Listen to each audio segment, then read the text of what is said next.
Good morning mga ka-idol. Ah, Mayroon na po akong i-share na mga tutorial, kagaya ko ng mga beginner, mga baguhan diyan. Gusto ko lang i-share sa inyo.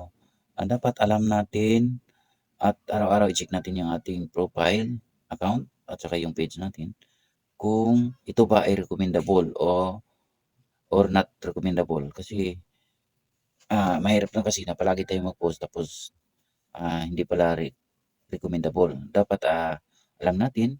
Madali lang po mga ka-idol. Sundan nyo lang po ito. Okay mga ka-idol, punta lang tayo sa profile recommendation natin. Dapat ito, naka-blue itong dalawa. Mga ka-idol, dapat ito i-check natin araw-araw. Dapat itong profile recommendation natin ay naka-blue. Kasi kung mayroong mga restriction o may mga violation, mayroon yang nakalagay dito sa baba.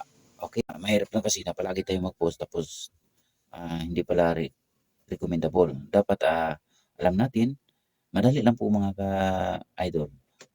Sundan nyo lang po ito, lalong-lalo na sa mga baguhan, kung paano i-check yung ating account na recommendable. Okay, right? Follow and share.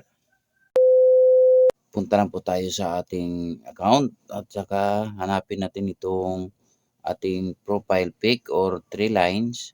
Tapos punta tayo doon sa ating professional dashboard. At pagkatapos noon, scroll down natin.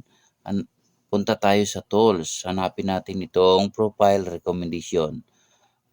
Ganun lang po mga ka-idol. Madali lang po. Tingnan nyo lang at saka kung not recommendable, mayroon po nakalagay dito sa baba o mayroong mga restriction. Ganun lang mga ka-idol. Maraming salamat po.